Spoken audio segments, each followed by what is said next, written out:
connected all the time to the events that are going on. And all of a sudden she says, "Do you realize that Daniela Liebman is going to be in those mochis?" We just said, "We've got to go hear her." And what we heard was amazing. Yeah, but it was fun because nobody knows who was Daniela. I said, in the newspaper of Mochis it says that Daniela is going there to play in a concert. But nobody knows who was Daniela. And even in Los Mochis, he was in this time in a school in Colima. In Colima? In Colima. She was in musical school in Colima. And his teacher, the wife of his teacher, or her teacher, yeah, thank you. The wife of her teacher and some students, also here, are going to Mochis to make a performance like a school performance. It was introduced like this. So we went to see her, and we met her, and this. And the amazing thing, her teacher is a very recognized composer in Russia. He's Russian. Well, the teacher that hasn't this time, because now he's not her teacher anymore.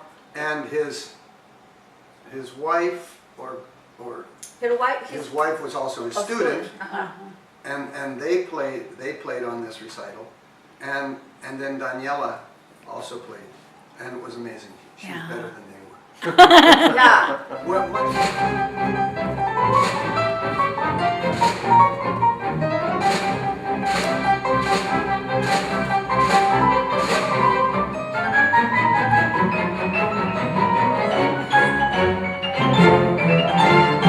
Much more musical, much more expressive. I mean, they were, they had a lot of technique and things like that. But the communication that she was... The feeling of music. Feeling of music, we were just like, wow. Yeah. And even then, she knew, we talked after she played, and I said, it's pretty special what you're doing. And her mother said, yeah, we think it's really special because, ever since she's been 8, when she won her first international competition, he said almost all the other people at the competition were Oriental, and either Korean, Chinese, or Japanese. He said, and they were just these technicians, these automaton technicians. He said, and the only one who rose above that at each level was Daniela. And I said, we hear that right away. Yeah, who was, of course, the only Mexican. And the only Mexican, and then they also talked about the competition. Another similar that competition was in Kyrgyzstan. Yeah. And then she won. And she won that competition, and then... No, she won, and she made a tour for the East Europe, different countries in East Europe, playing Mozart, I think. Yeah. Mozart. So she's been all over Eastern Europe. She played in the Bellas Artes too, right? Yeah, she already. This year, last year she makes her debut in Bellas Artes with la Orquesta de Cámara de Bellas Artes, and this year she makes her debut in Cervantino. Oh, that's wonderful. And this is the performance who plays she in the Cervantino is the performance who's going to play here in Mazatlan. Oh, January that's 4th. awesome. Yeah. So we don't have to go to Guanajuato. I believe pretty much the majority of those pieces were also the pieces that she played at a Carnegie Hall debut.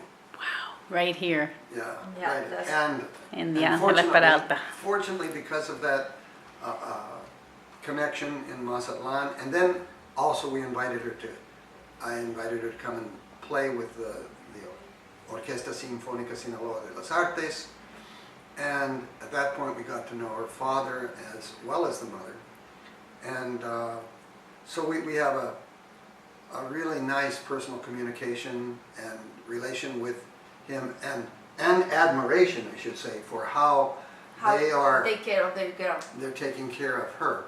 Yeah. And fortunately, he has created a business for himself that allows him to work for 3 months at his business, and the rest of the time he spends really helping her, and according to him would sit for, especially when she was, from the time she was 4 years old when she started, he would sit with her 3 or 4 hours a day Wow.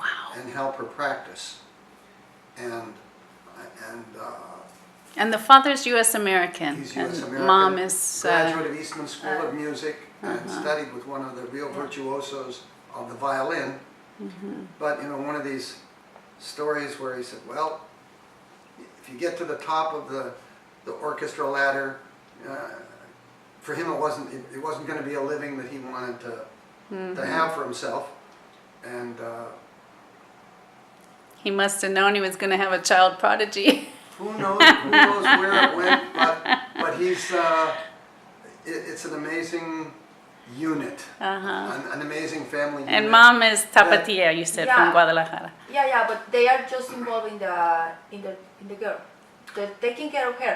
I was so curious when after I heard prayer, I want to know how she was, you know, to see if it's a healthy girl, if there's something wrong around here, no? Right. To be sure. Yeah. And that's amazing because they're a very simple family, very, very simple family. They don't feel they are special. They just belong completely to the girl, what the girl wants to do. And they're very involved in his musical education because the father knows that it's something that you have to start since you are a child. But they know and they say that if the child wants to change his mind and her mind and she doesn't want to be a musician anymore, they also is going to be to support her in this God decision. bless them. But so when you talk with her, it's just a child of 8 years old. Well, no, now it's 12, but it's just a child. It's not different from other children. Yeah. It's just like all of them, just except when she's playing. But because when she's playing, she's an artist and it's very, very mature. It's but unreal, after that, the videos. she's just a child. Yeah. And has very strong opinions. For example, she doesn't watch TV, and she's not very in touch with computers because she reads a lot. But she likes to play and fantasies and everything. And I think our connection with this concert and the message that we would like to somehow get out is that for someone who is interested in their children learning an instrument or really having an interest, or they show an interest, that the most important part is the parental support. Yeah. And if that element is missing, the chances of that person really kind of going up and progressing in whether it's writing, poetry, singing, whatever, Or sports, also sports and whatever. science. I think the example of that kind of The support, parenthood, yeah.